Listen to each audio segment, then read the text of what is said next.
Hello friends, welcome to my channel. And first of all, I would like to thanks all the subscribers for your love, support, and confidence. And you know, this is in fact the last exam of MCOM for this June session, MCO 24. So we'll be discussing few important questions and like let me tell you friends कि जो मेरा previous video था MCO 24 पे, तो उसको भी आप उसको आप देख सकते हैं बिकॉज छोटे सब्जेक्ट हैं, बहुत ज़्यादा मतलब इसमें वेराइटीज़ नहीं है। ठीक है, तो अगर आप 4 5 6 क्वेश्चंस भी अगर अच्छे से लर्न कर लेते हैं तो that will be sufficient for the come to just pass the exams. तो my previous I will be sharing in this video only the important questions because if I go on explaining them, it will just be a duplicate of the previous video। ठीक है, तो कुछ एक important questions जो मैं इस video में आपके साथ में शेयर कर देता हूँ and you will have idea, overall idea कि यस ये टाइप के क्वेश्चन अभी आ सकते हैं। ठीक है, और कुछ क्वेश्चन है जो हम लोग बाद दे सकते हैं फॉर दिस एग्जाम्स। जैसे कि यहाँ पे फर्स्ट क्वेश्चन है, that is what is business ethics and इसके nature, characteristics and its role in the ethical management. Now ये क्वेश्चन भी एक्चुअली आप just go through this, I would say that it is very important question. तो यहाँ पे आप business ethics के definition and उसके कैरेक्टरिस्टिक्स और how it plays an important role in the management function. As we know that management functions के अंदर finance, production, human resource, marketing, तो ऐसे कुछ फील्ड है। तो बिजनेस एथिक्स का इन सारी फील्ड्स के क्या रिलेशन है, उनके क्या फंक्शंस हैं, तो ये आपको डिस्क्राइब करने हैं इस क्वेश्चन में। जैसे ये एथिक्स इन मार्केटिंग, तो कहाँ कहाँ पे हम लोग एथिक्स का यूज़ करते हैं। ठीक है, जैसे यहाँ पे एथिक्स इन प्रोडक्शन, तो ये क्वेश्चन को आपको just go through this question. Next question है लॉ और एथिक्स, इसका डिफरेंस आप you can go through this. इसको मैंने प्रीवियस वीडियो में भी एक्सप्लेन किया है। Okay, the next one, next in fact next unit, second unit से what are the important theories of ethics. तो यहाँ पे ये 3 थ्योरीज को आपको पढ़ना है। First is traditional, contemporary and post modern theory. इन तीनों थ्योरी में से जो ट्रेडिशनल थ्योरी है ये आपका दिसंबर एग्जाम्स में आ चुका है, that is teleology theory and deontology theory. So both this theories have come in the December exam. तो just go through this, not very important. Okay, यहाँ पे आपको शॉर्ट नोट मिल सकता है यूटिलिटेरियनिज्म पे। ये क्वेश्चन बिकॉज जो मैं लास्ट 10 ईयर्स देख रहा था तो ये क्वेश्चन बार बार यहाँ से था। इगोइज्म, ये भी शॉर्ट नोट्स में मिल सकता है आपको, राइट? तो इसको थोड़ा सा आप ब्रीफ कर लें। Then we have this contemporary approach, ये थ्योरी और अप्रोच, तो this one is important one. ये जैसे कि यहाँ पे ये 3 टाइप के actually this theory has been divided. Feminist ethics बहुत इंपॉर्टेंट है, discourse ethics, post modern ethics. तो तीनों के बारे में ये जो मैंने यहाँ पे रेड सेंटेंसेस मार्क किया है, so this shows the complete definition of this. जैसे feminist, so feminist theory basically they are woman oriented and woman are suppose to be very caring than man. So the theory is based on that. Like that discourse में क्या होता है कि like the managers have to be conscious about both the legal obligations and social obligations. तो ये हो गई discourse theory में। एंड पोस्ट मॉडर्न में जो मेन सेंटेंस जो आपको याद रखना है, that is the establishment of norms and practices and following the inner conviction and gut feeling of the individual concerned. So ये मेन बेस है पोस्ट मॉडर्न थ्योरी का। कुछ लाइक लिमिटेशंस हैं इसके, तो ये भी आप just go through this. Okay, आगे चलते हैं यूनिट 3 में। यूनिट 3 में ethical dilemma. If you will analyse last 10 years, dilemma पे क्वेश्चन आता ही आता है। तो डिलेमा इम्पॉर्टेंट कॉन्सेप्ट है एंड एग्जाम्स में आपको मिल सकता है। लाइक द क्वेश्चन में भी like how to overcome the dilemma, तो ये बहुत इंपॉर्टेंट है। तो डिलीमा को सॉल्व करने के लिए कुछ तरीके हैं जो बेसिकली डिलीमा इज़ जहाँ पे ये जो की सेंटेंस है, these are extremely complicated challenges that cannot be easily solved, ठीक है, that is called a dilemma. So her field में होते हैं कुछ चैलेंजेस इश्यूज जो हम लोग सॉल्व नहीं कर पाते, so that becomes a dilemma. And how to solve this, तो इसके बहुत सारे वेज हैं इसको सॉल्व करने के।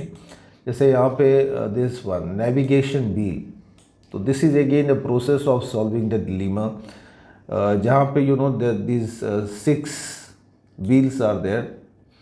जैसे कि हम लोग through law, through our identity, through morality, through reputation, through the economic policies and through ethical standards.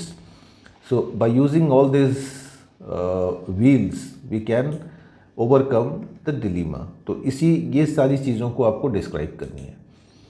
Okay एक और यहाँ पे प्रोसेस है, दैट इज़ लीन पेन्स ने ये प्रोसेस डिस्कवर किया था, मोरल कॉम्पास। तो इसके अंदर यहाँ पे भी अगेन इस चीज़ को अगर आप क्वेश्चन अगर मिलता है मोरल कॉम्पास पे, Lynn Paine's moral compass, so you should remember this highlighted so that you can easily explain your answer.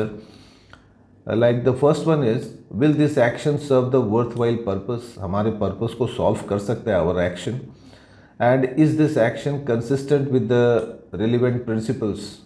जो भी action हम लोग कर रहे हैं that is according to the principles or not? Then does the action respect the legitimate claims of the people? ठीक है, जो लोगों के society, I mean basically society का रिस्पॉन्सिबिलिटी है या नहीं है।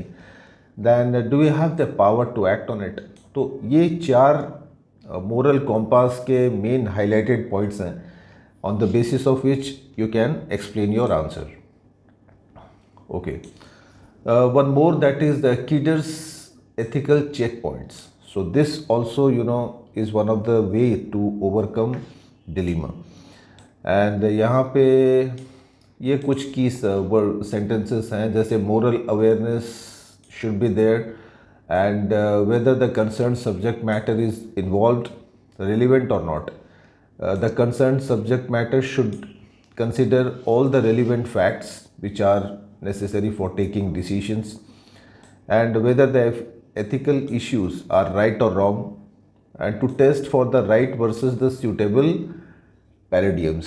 सो ये कुछ इम्पॉर्टेंट की सेंटेंसेस हैं जिसके ऊपर आपको हाईलाइट करने हैं answers, and to apply the check points of 4 and 5। So that means both this points should be effectively used in the 6th step.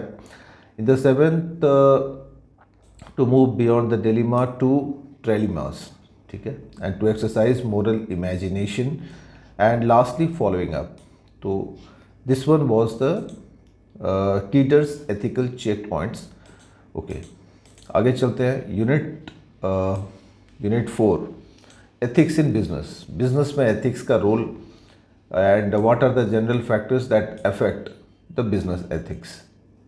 तो general, as we know that business ethics में like while doing business, it should be responsible as a good business house should follow legitimate ethical principles, and these are important factors to be considered, like personal code of ethics, then legislation of the country, law and order of the country, then the leadership style should be democratic, it should be friendly, and the government rules and regulations should be properly followed by the organization. Ethical code of the company should be there according to their policies and standards. Some social pressure should be there, social responsibility should be there, and ethical climate of the industry. So these are few general factors which affect the ethical standards of the company. Okay. Then we have some internal and external factors that influence the business ethics.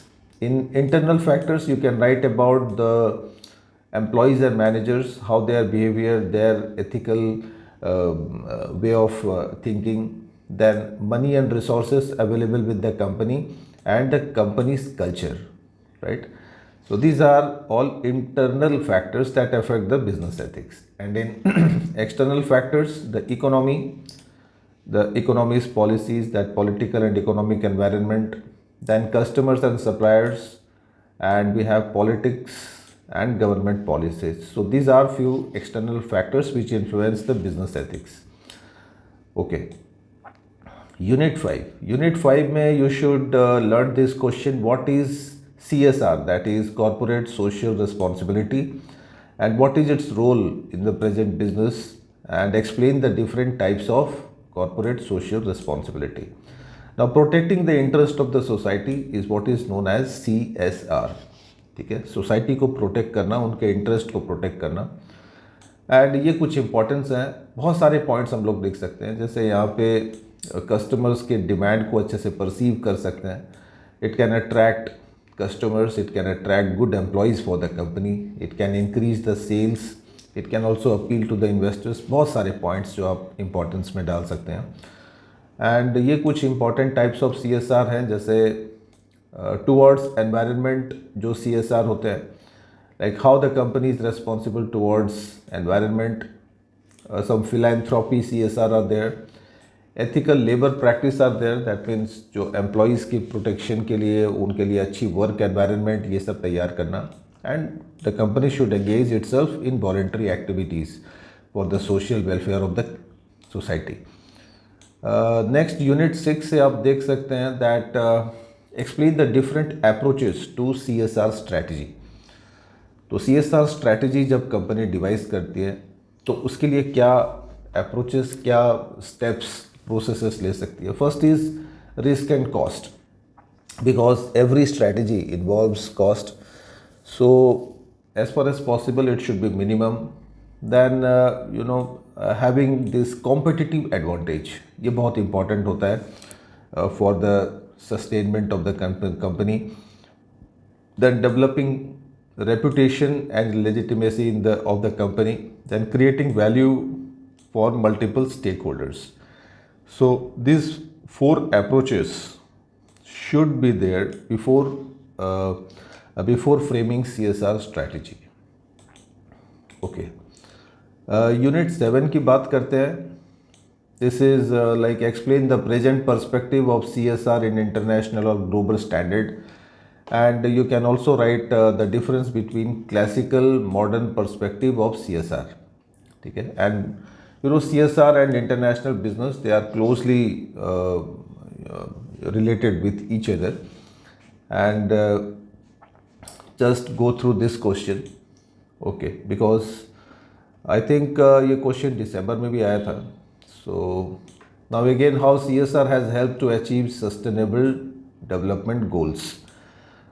This question is also very common. बहुत बार exams में आता है कि sustainable development को CSR किस तरीके से help करता है अचीव करने में. बेसिकली यहाँ पे हम लोग ये क्वेश्चन की बात करें तो ये भी एग्ज़ाम्स में, दिसंबर एग्ज़ाम्स में ये क्वेश्चन आया था. तो इस क्वेश्चन को भी आप just go through this question, जो मेन जो पॉइंट्स हैं जस्ट आप पढ़ के जा सकते हैं एग्ज़ाम्स के लिए. ओके, आगे चलते हैं. यहाँ पे इंडिया के ऊपर है, like what is the contribution of India towards SDG, that is sustainable development through CSR. And also यहाँ पे जितने भी इसकी issues हैं, so how they are being handled by India. Okay, sustainable development, let me tell you कि आपको दिमाग में रखना है that protecting the future or using the present resources judiciously, wisely, so that some resources are still available for future generations. So that is called sustainable development. So यहाँ पे आप highlight कर सकते हैं that we should not waste resources. तो ये सारी चीज़ें हैं जो वर्ल्ड में अभी काफ़ी पॉपुलर हो रही है. And every country is very काफ़ी प्रिकॉशन ले रहे हैं कि इसको प्रोटेक्ट करें. ओके, सो दिस इज़ ये इंडिया के ऊपर आप यहाँ पे हाईलाइट कर सकते हैं. ओके, CSR एंड इसके कन्फ्लिक्ट्स. ओके, यूनिट 8 यूनिट 8 की बात करें तो यहाँ पे business ethics and CSR linkage पे है। जो क्वेश्चन आपको करना है यहाँ पे, different perspectives of business ethics. और डिफरेंट पर्सपेक्टिव्स में आपको यहाँ से डिफरेंसेस भी मिल सकते हैं। Difference between personal ethics and business ethics, then difference between moral and non-moral standards, and difference between business ethics and professional code of conduct. So easy points हैं, तो इनको आप लिख सकते हैं एग्जाम्स में अगर differences मिलते हैं। Then we have the next question. What is corporate social responsibility, and explain the various types of CSR, not CSR. This is corporate social responsibility, and basically it is a combination of economic, legal and ethical responsibilities. So what is known as corporate social responsibility, and जो main यहाँ पे highlighted points हैं जो आपको explanation में help कर सकता है, that is it is primarily concern with the environmental protection, wellbeing of the employees and community, and also the civil society in general. So basically ये main role होता है for corporate social responsibility.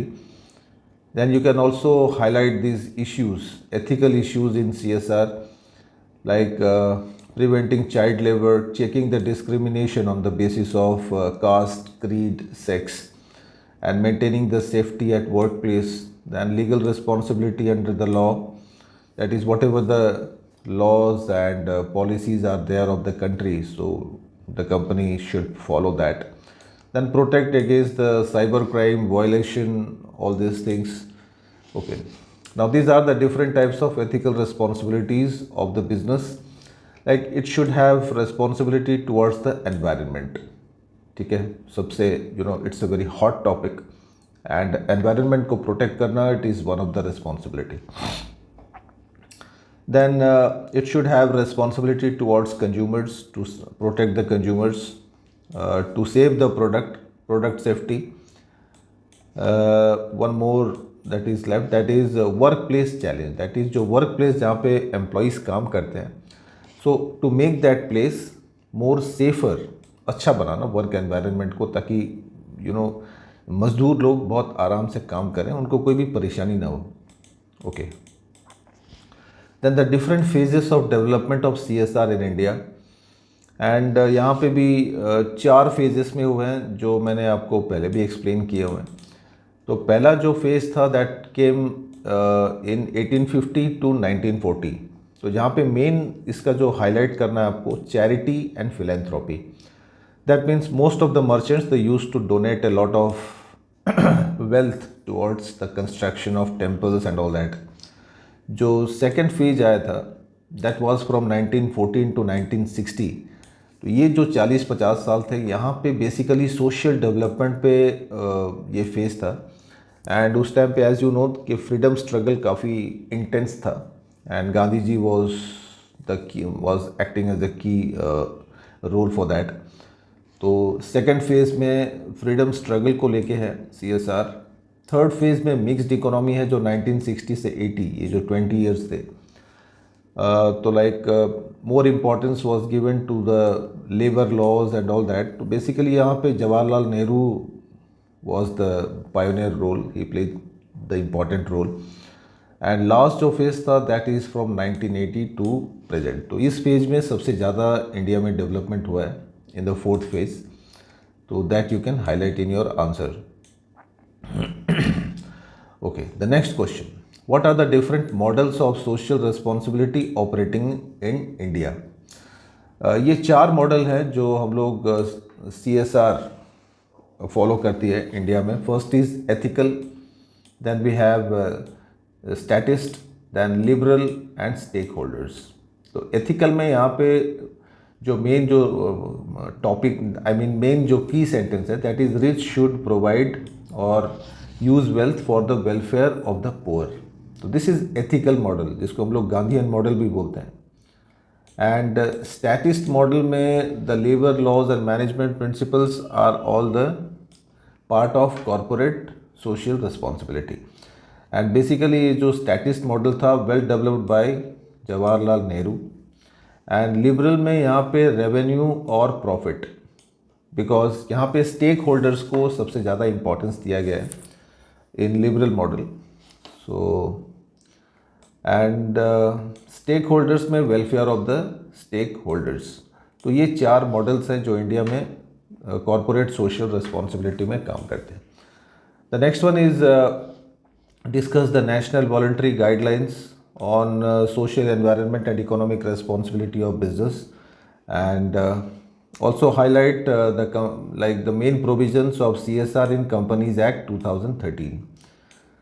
तो ये question भी आप देख सकते हैं, रिवाइज कर सकते हैं एग्ज़ाम्स के लिए. इम्पॉर्टेंट क्वेश्चन है. एंड आगे चलते हैं बिकॉज बहुत सारे क्वेश्चंस लेफ्ट है. Then we have this question: applicability of CSR provisions and activities listed out under Schedule 7. बहुत important question है.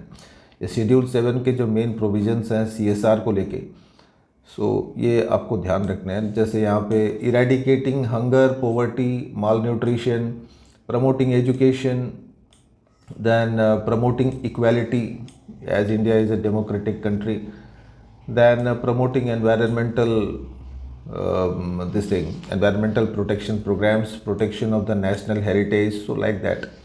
बहुत सारे पॉइंट्स हैं, हिस्ट्री से रिलेटेड है बेसिकली. एंड ये क्वेश्चन भी आप कर सकते हैं. Right A short note on the duties and responsibilities of CSR committee and board. Main इसकी रिस्पॉन्सिबिलिटी क्या है? इसकी मेन रिस्पॉन्सिबिलिटी यही होती है कि जो CSR के प्रोग्राम्स, पॉलिसीज़ डिवाइस करती है गवर्नमेंट, उसको फॉलो करवा लो. Right. And it can also impose this thing, fines, fees, if any company do not abide with the laws. Social audit पे क्वेश्चन आई थिंक दिसंबर में आ चुका है, so you can ignore this. Okay. The next one is CSR reporting. यहाँ से भी question आपको दिसंबर में बहुत सारे क्वेश्चंस रिपोर्टिंग के ऊपर मिले थे. तो इस चैप्टर्स को just go through this chapter, right, जो go through this unit. Okay. आगे चलते हैं. यूनिट 13 में देखते हैं कुछ इंपॉर्टेंट क्वेश्चंस.